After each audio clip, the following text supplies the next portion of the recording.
प्रियंका गांधी को प्रधानमंत्री बनाने को लेकर कांग्रेस नेता इमरान मसूद के बयान से खलबली मच गई है। अब वह सफाई देते फिर रहे हैं कि मेरे बयान का अलग मतलब निकाला जा रहा है, लेकिन जो विपक्ष को पक्ष को मौका मिलना था वो एक बयान के जरिए वो मिल चुका है कि राहुल और प्रियंका 2029 में बीजेपी में जो भी चेहरा रहेगा उसके सामने कांग्रेस किसे आगे करेगी। सवाल तो 2024 में भी था, क्योंकि राहुल गांधी को ऑफिशियल तरीके से कांग्रेस ने आगे नहीं करा था। लेकिन फिलहाल इमरान मसूद का बयान हमें जानकारी के तौर पर अच्छे से समझना जरूरी है कि उनके कहने का तात्पर्य क्या था।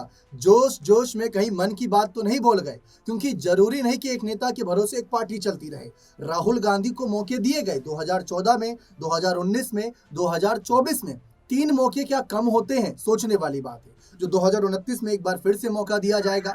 लेकिन इस बीच प्रियंका गांधी एक ऐसी दावेदार बन गई हैं जिनकी चर्चा हो रही है। और अगर बात सिर्फ इमरान मसूद के बयान की होती तो हम कहते कि चलो ठीक है, कांग्रेस नेता ने अपनी बात कह दी। लेकिन बात तब और बढ़ गई जब रॉबर्ट वाड्रा, प्रियंका गांधी के जो पति हैं, उन्होंने खुले तौर पर कहा कि उनको आगे आना चाहिए। फिलहाल इमरान मसूद का वो बयान सुनिए और उनकी सफाई भी सुनिए कि क्या ये इस मामले पर जो उन्होंने प्रियंका को लेकर कही है। बना दीजिए प्रियंका गांधी को प्रधानमंत्री, देखिए इंदिरा जी की तरह कैसे जवाब देकर आएंगी। वो प्रियंका गांधी है, उसके नाम के आगे गांधी लगा हुआ है। वो इंदिरा गांधी की पोती है। पाकिस्तान को इलाज ऐसा किया था कि पाकिस्तान सदियों उस दर्द को नहीं भूल पाया। बनाइए प्रियंका गांधी को प्रधानमंत्री, देखिए फिर जवाब कैसा मिलता है। हिम्मत भी नहीं होगी करने। अरे देखिए, बीजेपी वालों के पास काम तो कुछ है नहीं। राहुल गांधी मेरे भी नेता हैं, राहुल गांधी प्रियंका जी के भी नेता हैं। प्रियंका जी के मामले में उन्होंने सवाल किया, मैंने प्रियंका जी के लिए जवाब दिया कि प्रियंका जी दूसरी इंदिरा गांधी हैं और प्रियंका गांधी और राहुल गांधी इंदिरा गांधी के पोता पोती हैं। वो इंदिरा गांधी की आंखें हैं। तो इंदिरा गांधी के चश्मे से अगर उनको देखेंगे तो आपको समझ में आएगा कि बांग्लादेश के अंदर अगर इनके पास कमान होती तो बांग्लादेश का हिंदुओं का ये हाल ना होता जो आपके साल टाइम पर हो रहा है। ये कहा था मैंने। तो क्या इसको ये नैरेटिव दिया जाए ना, ठीक है कि राहुल गांधी हटाओ और प्रियंका गांधी लाओ? राहुल गांधी हमारे सर्वमान्य नेता हैं, प्रियंका जी के नेता भी राहुल गांधी हैं। ये जो बात कर रहे हैं, ये इन लोगों के पास कोई और काम तो है नहीं। पहले अपने यहाँ तय कर लो कि तुम्हारे यहाँ क्या होना है भाई, तुम्हारे यहाँ किसका नेतृत्व रहेगा आगे, अपने यहाँ तय कर लो।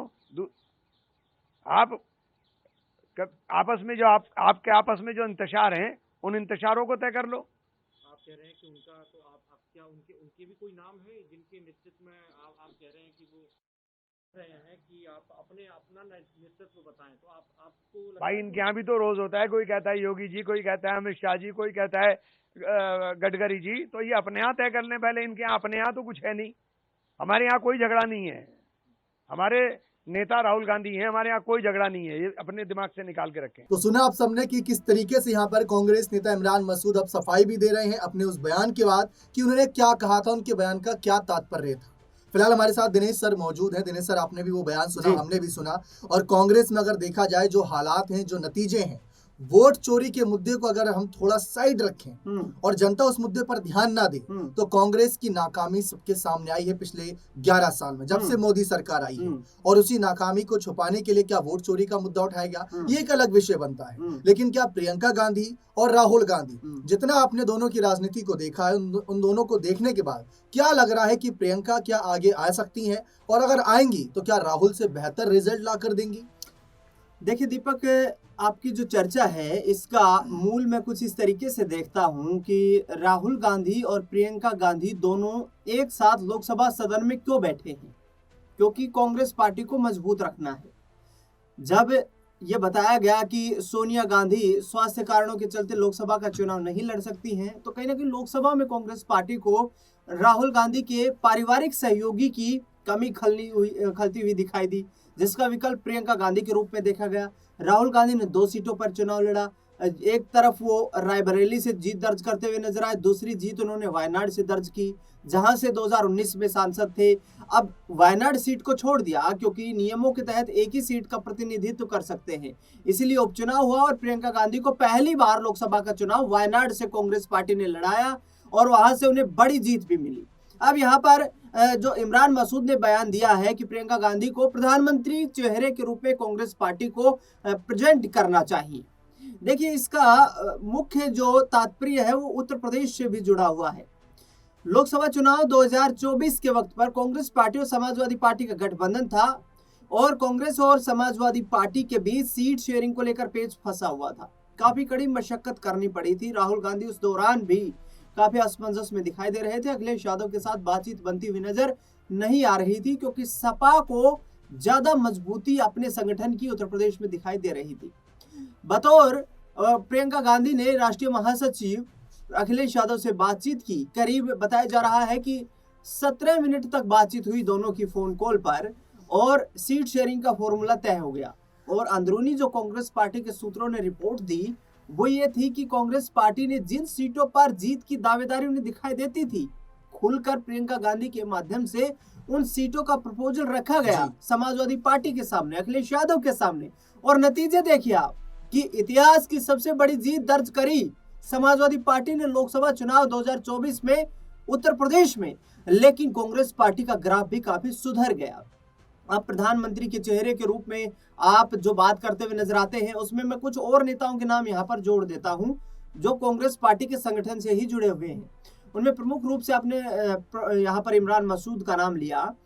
दीपेंद्र सिंह हुड्डा हरियाणा की राजनीति से आते हैं, काफी करीबी माने जाते हैं प्रियंका गांधी के।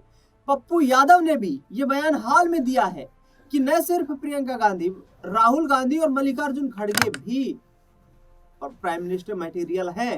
तो यानी कि इमरान मसूद के बयान से यहाँ पप्पू यादव भी सहमत है कि प्रियंका गांधी ये नहीं है कि आउट ऑफ जो कॉन्टेस्ट है पीएम मटेरियल से, प्रियंका गांधी उस फेरिस्ट में है। लेकिन राहुल गांधी के जो संकल्प था कांग्रेस पार्टी को रीयूनाइट करना, रीबिल्ड करना, जो एक पॉलिश हो चुकी थी, जो छवि थी कांग्रेस पार्टी की 2024 में, और राहुल गांधी ने उसमें कामयाबी हासिल की। भारत जोड़ो यात्रा का उदाहरण तमाम आपको कांग्रेस पार्टी के नेता देते हुए नजर आएंगे। मैं कंक्लूड कर रहा हूं। और उसमें राहुल गांधी ने जो छवि पार्टी की सुधारी, पूरे देश भर में पैदल यात्रा करके उससे कांग्रेस पार्टी में एक नया विश्वास जगाया। और ऐसे में आगे आने वाले वक्त में राहुल गांधी का नेतृत्व तो अवश्य रहेगा, लेकिन प्रियंका गांधी यहाँ पर मजबूती के साथ उनके साथ खड़ी हैं। और छोटी सी 30 सेकंड में यहाँ पर कंक्लूड कर रहा हूं कि कांग्रेस पार्टी की एक और स्ट्रेटजी मुझे यहाँ पर दिखाई देती है।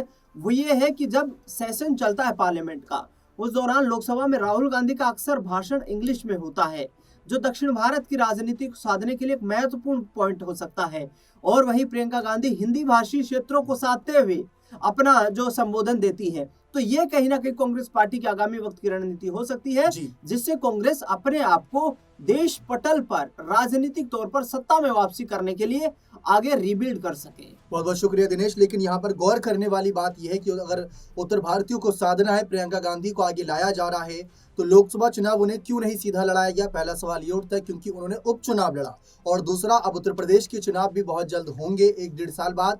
तो वहां पर प्रियंका गांधी को अगर आगे करना ही है तो अभी से ही क्यों ना उनको आगे लाया जाए, क्योंकि वहां पर भी कांग्रेस की मौजूदगी दर्ज करानी होगी। अगर प्रियंका को उत्तर भारत में ही आगे करना था तो प्रियंका को क्यों वायनाड भेजा गया? और राहुल गांधी खुद उत्तर प्रदेश की रायबरेली से सांसद है, चाहते तो रायबरेली से इस्तीफा देकर वे वायनाड जा सकते थे और प्रियंका को रायबरेली रहने दिया जाता है कि ठीक है यहाँ उपचुनाव होता तो उत्तर प्रदेश को भी साधने के लिए यहाँ से सांसद बन के उभरती। तो जो आपने कहा वो भी अपनी जगह ठीक हो सकता है, लेकिन यहाँ पर मंजर तो कुछ और नजर आ रहा है। लेकिन फिलहाल ये तो इमरान मसूद की चाहत है, और भी बाकी नेताओं के अभी बयान आने बाकी हैं। बीजेपी जबरदस्त तरीके से इस मुद्दे पर सवाल उठा रही है। उनको तो मौका मिल गया है कि कांग्रेस को 2 धड़ों में बांटने का। एक धड़ वो हो सकता है जो प्रियंका को समर्थन करे और दूसरा वो जो राहुल गांधी को समर्थन करे, क्योंकि ऐसा नहीं है कि हर कोई राहुल गांधी को बिल्कुल आंख बंद करके सपोर्ट कर रहा है। किसी ने ये तो देखा होगा कि चुनावी रिजल्ट ऐसे भी नहीं रहे, वैसे भी नहीं रहे, थोड़े खराब हैं, तो उन हालातों पर भी बात होनी चाहिए। राहुल गांधी ने पार्टी को 50 सीटों से करीब 100 पर लाकर तो खड़ा कर दिया, लेकिन सत्ता में क्या ला पाएंगे ये भी सवाल है। नेता प्रतिपक्ष बन गए, शैडो पीएम बन गए, लेकिन क्या कभी पीएम बन पाएंगे ये भी सवाल है। मल्लिकार्जुन खड़गे और सोनिया गांधी की नजरों में क्या राहुल अब उसी तरीके से तेज तर्रार नेता हैं या प्रियंका अब उनको ज्यादा भाने लगी हैं? इस पर भी यहाँ पर जवाब तलाशेंगे भविष्य में। फिलहाल आप बने रहे चैनल के साथ। बहुत बहुत शुक्रिया।